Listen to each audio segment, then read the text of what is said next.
Nah, ini adalah kondisi dari gambar ya yang sudah kita gambarkan di beberapa minggu yang lalu, di mana kemarin kita sudah melakukan penggambaran terhadap penampang strukturnya. Kalau kita lihat kembali, penampang strukturnya ada dua. Yang pertama adalah balok B1, di mana memang di sini hanya ada satu jenis balok yang kita gunakan, yaitu dengan ukuran 35-40.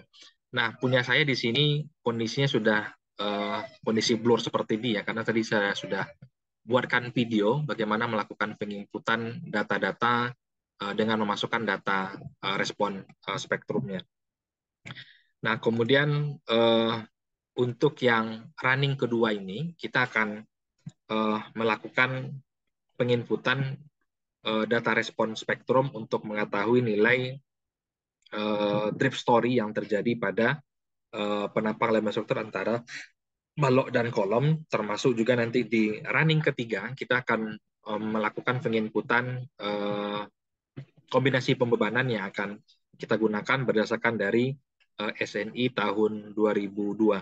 Nah, kebetulan untuk yang modul yang kita gunakan dalam perencanaan dengan etap ini, saya masih menggunakan yang standar SNI tahun 2002. Sebenarnya bisa kita gunakan yang 2012 ataupun 2019 dengan menggunakan data respon spektrum yang dikeluarkan oleh Puskim PUPR. Nah, untuk yang saya buka saja ini. Nah, untuk yang running kedua ini, ada beberapa data yang perlu kita lakukan perbaikan dibandingkan dengan hasil running yang pertama kemarin.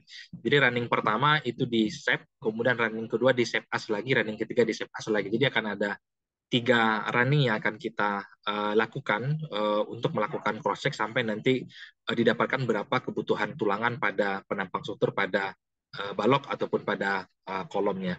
Nah, untuk yang running kedua ini yang perlu dilakukan itu adalah kita perlu definisikan kembali merubah beberapa koefisien yang ada pada balok dan kolom.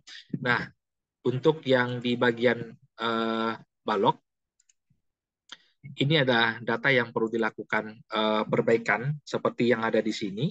Untuk yang di balok, koefisiennya di sini diganti 0,1, 0,35, dan 0,35, di mana pada data running 1 yang sudah kita bahas pada pertemuan sebelumnya, di sini nilainya 0,7 dan 0,7. Nah, kemudian ini adalah kondisi bagaimana kita merencanakan kondisinya sendi plastis. Jadi kita berikan koefisien supaya reaksi yang terjadi ketika adanya beban gempa pada bangunan yang kita rencanakan ini, bangunannya akan sedikit bergoyang, tetapi akan kembali lagi ke bentuk yang semula. Jadi nanti silakan di-input, dirubah data yang ada pada bagian ini. Jadi yang dirubah itu pada 2 axis dan 3 axis yang ada di sini. Nah, kemudian ini diokekan. Kemudian pada bagian kolom, ini juga dilakukan data perubahan pada set modifier yang ada di sini. Kalau saya tidak salah sebelumnya di sini 0,3 dan 0,3 ini diganti dengan 0,35 dan 0,35. Nah, kemudian selanjutnya adalah kita perlu memasukkan respon spektrum yang baru. Jadi untuk running 2 kita masukkan 2 respon spektrum tambahan. Nanti di running ketiga kita akan masukkan 2 respon spektrum tambahannya untuk bisa melakukan cross check seperti apa nih kondisi drift story atau pergerakan yang terjadi pada pertemuan balok dan kolomnya itu, apakah masih memenuhi persyaratan atau tidak. Nah, untuk yang selanjutnya kita akan menambahkan 2 respon spektrum ya yang akan kita masukkan ke dalam running kedua ini, di mana ini berdasarkan nilai I dan nilai R-nya, di mana nilai I itu merupakan nilai faktor keutamaan gedung seperti yang sudah kita bahas di awal-awal sebelumnya. Nilai I itu ada 3 asumsi yang bisa kita gunakan, ada yang 1, kemudian ada 1,6 dan 1,5 kalau 1,2 kalau saya tidak salah, tergantung dari faktor keutamaan gedung. Misalnya kalau untuk bangunan rumah sakit, bangunan perniagaan, bangunan tempat tinggal, nilai faktor utamanya itu nilai I-nya itu adalah 1.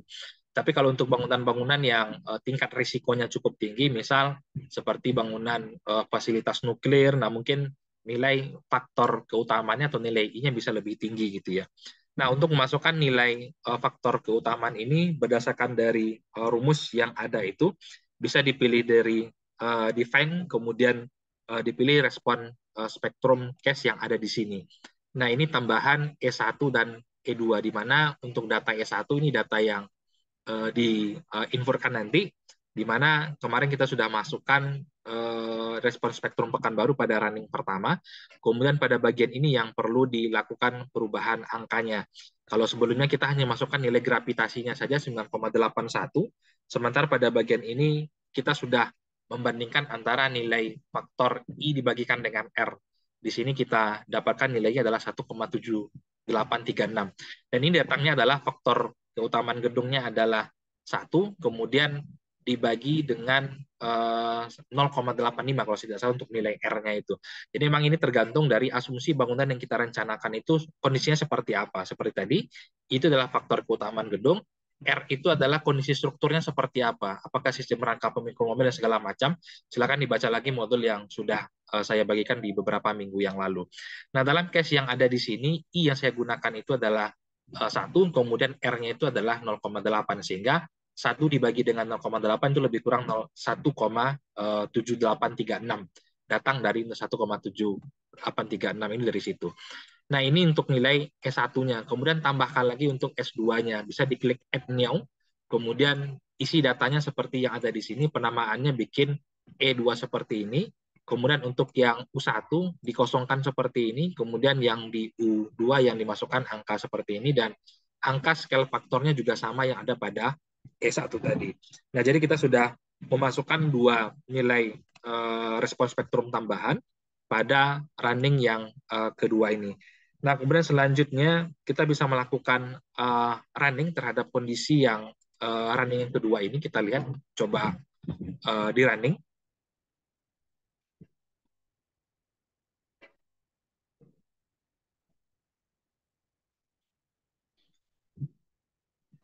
Nah, kalau seperti ini kita tidak mendapatkan angka apapun gitu ya, tidak mendapatkan angka apapun, makanya kita harus mengganti dengan berdasarkan nilai tabel yang dilampirkan dari yang ada di sini.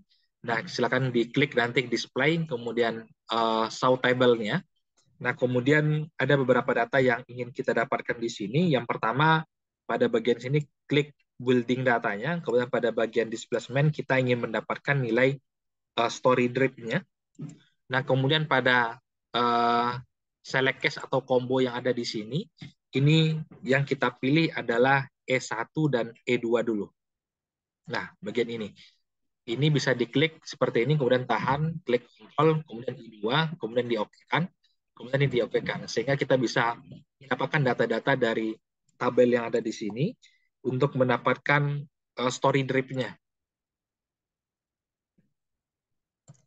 Nah, ini satuannya dalam satuan kilonewton milimeter ya. Berarti nilai drift yang terjadi arah sumbu X-nya pada story 2 atau lantai 2-nya adalah sebesar 0,001014. Kemudian untuk arah sumbu Y-nya angkanya seperti ini. Angka ini bisa kita lakukan copy, kemudian dipastikan di Microsoft Excel. Caranya copy enter, kemudian dibuka Microsoft Excel, kemudian dipastikan saja. Angkanya bisa langsung didapatkan di sana. Nah, kalau kita melihat secara kasat mata, memang angka ini sangat kecil sekali gitu ya. Kecuali nanti misalnya angka nilai story drift yang terjadi di sini misalnya 0,041 misalnya. Nah, mungkin ini ada yang perlu kita lakukan penggantian pada beberapa item ya yang ada pada balok atau pada bagian kolom. Nah, jika kondisinya seperti ini ada indikasi bisa kita abaikan untuk nilai story drift-nya karena memang nilainya sangat kecil sekali. Jadi pergerakan dari bangunannya itu sangat kecil sekali, nilainya hanya 0,0012 mm. Jadi tidak sampai 0,1 cm pun tidak sampai gitu ya. Artinya untuk nilai story drift ini cukup aman sehingga ini bisa kita abaikan. Tetapi kalau misalnya bangunan ini berlantai banyak misalnya, kemudian berada di tempat intensitas gempa yang cukup tinggi, ini perlu dilakukan pengecekan apakah nilai story drift ini sudah memenuhi persyaratan atau tidak. Nah, dalam SNI ataupun dalam modul yang saya bagikan, sudah ada persamaan-persamaan yang bisa digunakan. Karena ini contoh soal yang cukup sederhana, yang untuk story drift kita sudah lihat angkanya sangat kecil sekali, sehingga untuk melakukan cross-check itu bisa kita abaikan.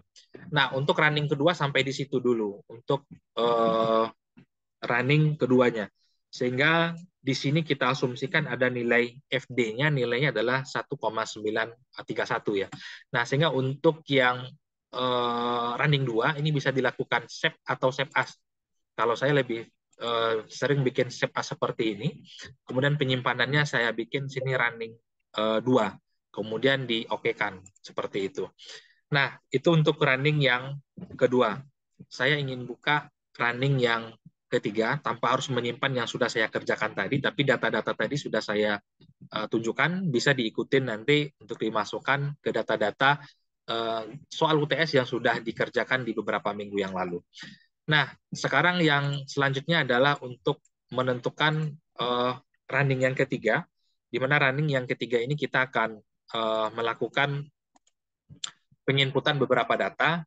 Yang pertama adalah data respon spektrum yang terbaru. Jadi kalau yang pertama kemarin yang respon spektrum Pekanbaru hanya menggunakan nilai gravitasinya saja. Kemudian running yang kedua tadi kita sudah tambahkan nilai respon spektrum yang baru lagi, E1 dan E2-nya. Selanjutnya adalah running yang ketiga, kita juga akan menambahkan nilai respon spektrum yang baru, tetapi dengan nilai skala faktor yang cukup berbeda dibandingkan dengan yang ada tadi. Nah, ini caranya dibuka dulu gembok yang sudah ada di running kedua tadi, kemudian bisa dipilih define, kemudian sama dengan yang tadi respon spektrum cache-nya. Nah, di sini bisa diklik add new respon, add new spektrumnya, bagian yang ini. Kemudian data-datanya seperti ini.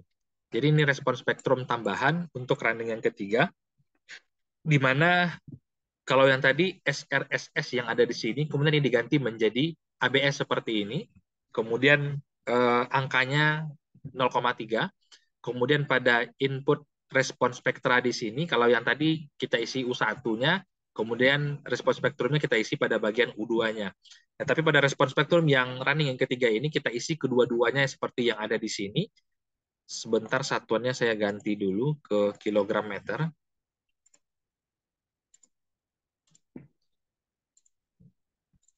Nah, ini data-data dari, ini yang, sorry.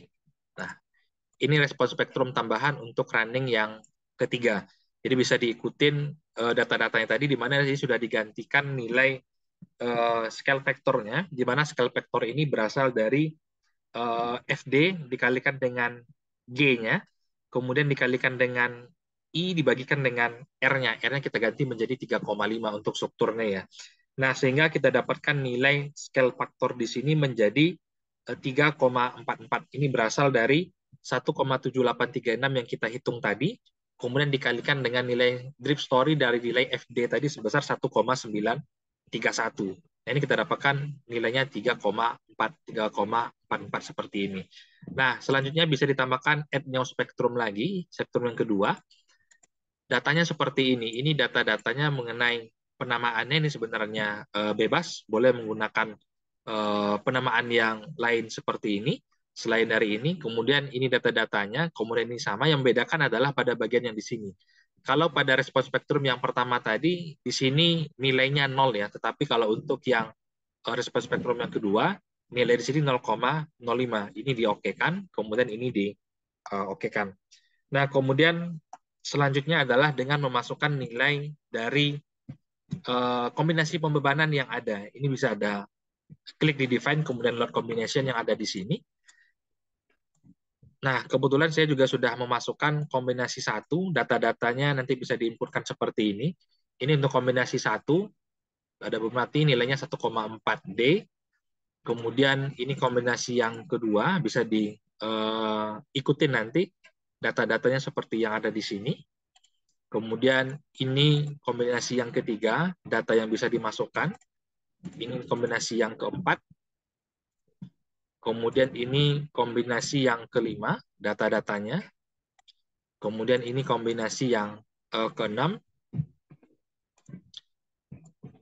Selanjutnya ini kombinasi yang ketujuh. Ini kombinasi yang kedelapan. Kemudian ini kombinasi yang 9. Kemudian ini kombinasi yang terakhir, kombinasi 10. Jadi dalam SNI 2002 itu setidaknya ada 10 kombinasi pembebanan yang ada pada SNI tersebut dalam perencanaan gempanya.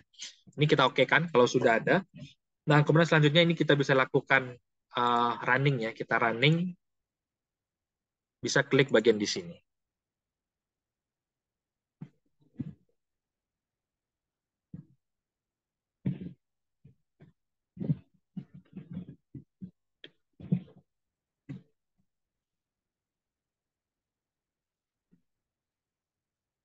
Nah, kemudian satuannya dipindahkan ke satuan kilogram milimeter yang ada di sini. Kemudian klik display, kemudian sortable yang ada di sini. Nah, kemudian ini belum. Klik desain seperti yang ada di sini, kemudian dipilih dulu select design combo. Nah, sebelumnya bagian di sini ada posisinya di sebelah kiri ya, seperti ini posisinya. Kemudian klik semuanya, caranya klik combo 1 dulu, kemudian sampai dengan combo 10 dan 9 di sini. Klik sambil memencet Ctrl Shift, kemudian ini di jadi kombinasi 1 sampai dengan 10 yang sudah kita input tadi sudah berada di sisi kolom sebelah kanan seperti ini. Kemudian ini diokekan, kemudian desain lagi, baru kita lakukan start design check of strukturnya seperti ini. Nah, aplikasi akan melakukan running untuk mendapatkan kira-kira berapa luasan tulangan yang akan diperlukan. Nah, di sini sudah keluar angka-angkanya semua berdasarkan dari nilai respons spektrum yang sudah kita inputkan tadi. Kalau di sini tampilannya agak susah, bisa diganti dengan tampilan yang lain, misalnya berdasarkan dari nomor portalnya. Nah, kira-kira seperti ini. Nah, ini artinya pada bagian balok di sini, ini saya bikin 3D ya di sini. Nah, berarti yang ini berada di portal 1 sekarang. Pada bagian balok di sini, kalau ini bisa dilihat ya, pada sisi layar sebelah kiri itu berada di lantai paling atas. Ini artinya kebutuhan luasan tulangan pada bagian atasnya. Ini luasan bagian bawah untuk bagian tumpuannya.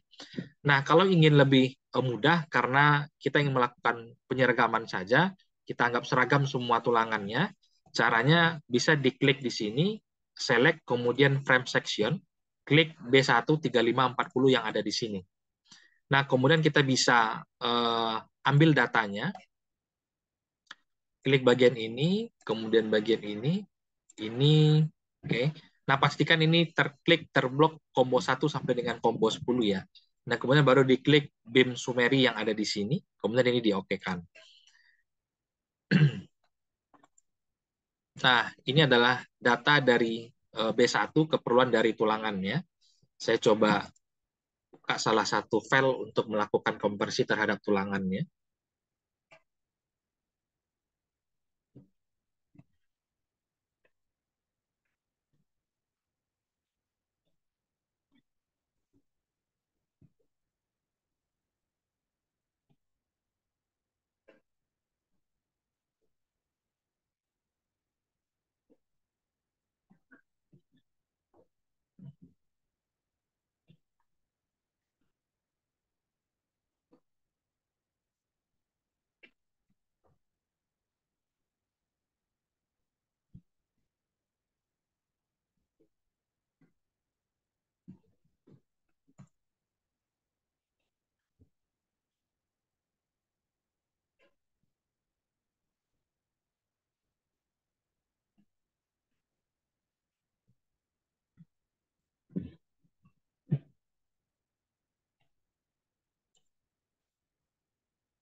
Nah, data ini bisa dikopikan, klik edit seperti ini, copy enter table, kemudian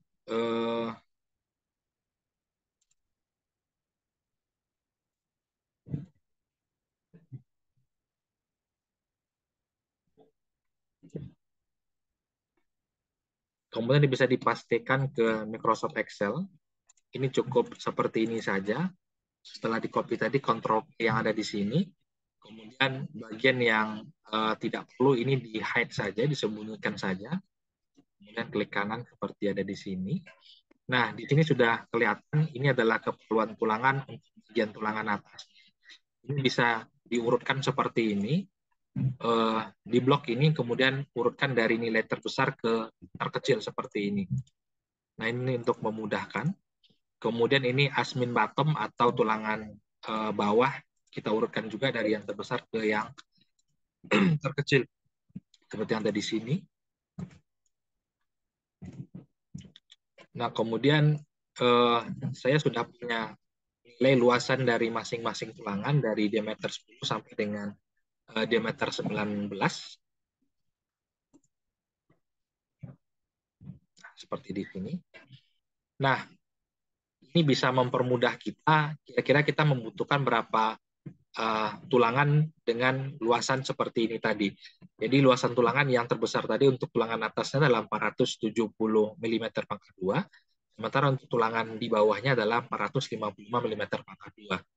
Nah, kalau kita menggunakan diameter 16, kita membutuhkan 2,15 batang untuk tulangan atas, kemudian 2,09 untuk tulangan bawahnya.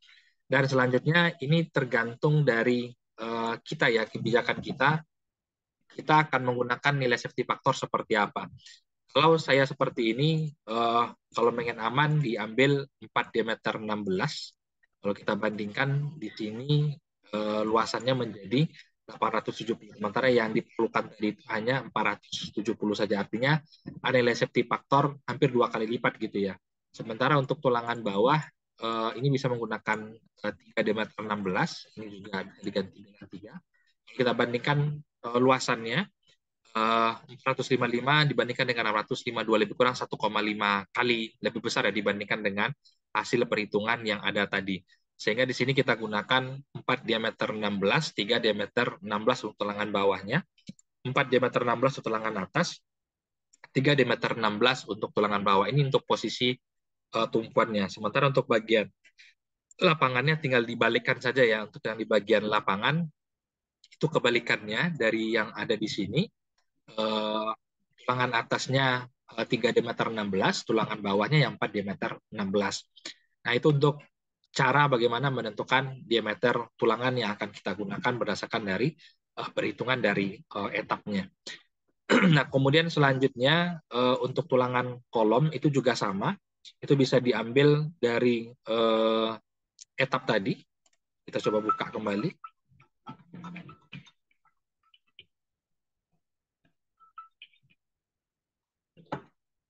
Kita buka etap kembali. Nah, bisa diselect lagi ya. Ini selectnya kita bersihkan dulu, clear section ini. Nah, kemudian baru kita select lagi pada bagian kolomnya di sini, dan di-OK-kan.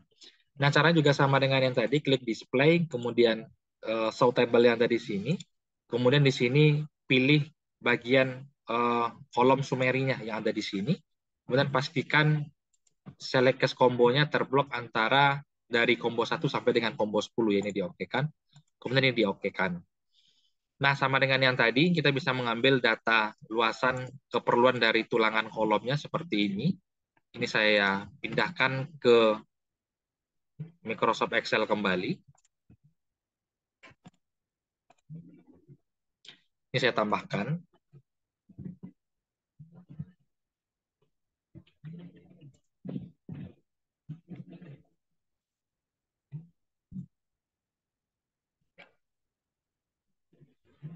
Dipastikan di sini sama dengan yang tadi, yang tidak perlu bisa di-hide saja.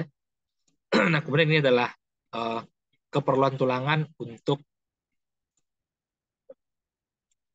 nah, dia kebetulan seragam semuanya, 1608 mm pangkat 2. Ini juga bisa menggunakan yang ini tadi untuk mempermudah kita menggunakan tulangan yang seperti apa.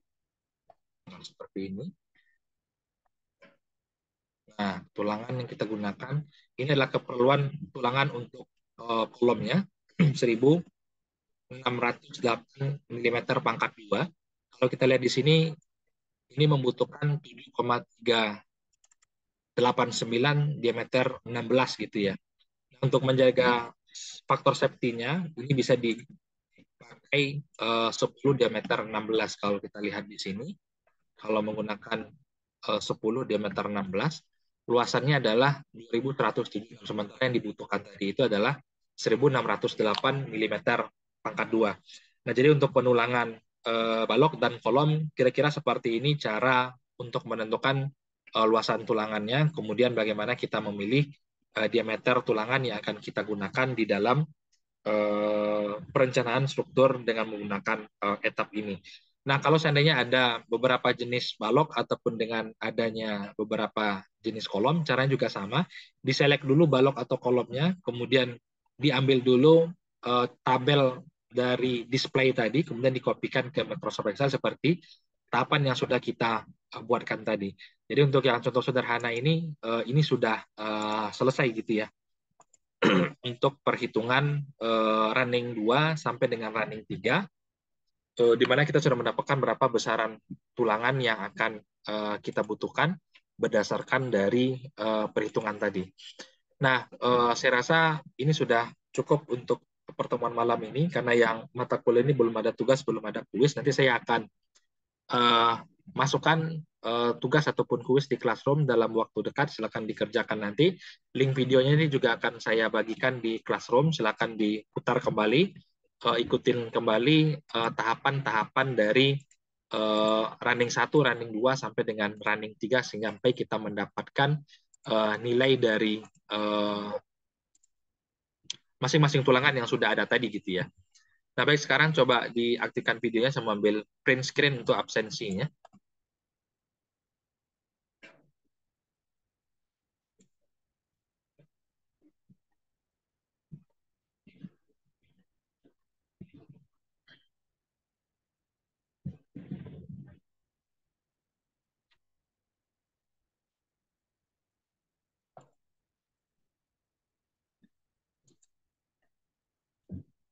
Baik, terima kasih yang sudah hadir di perkuliahan di malam hari ini. Nanti saya akan bagikan rekaman videonya ini di Classroom. Saya tutup dengan Assalamualaikum warahmatullahi wabarakatuh. Waalaikumsalam warahmatullahi wabarakatuh.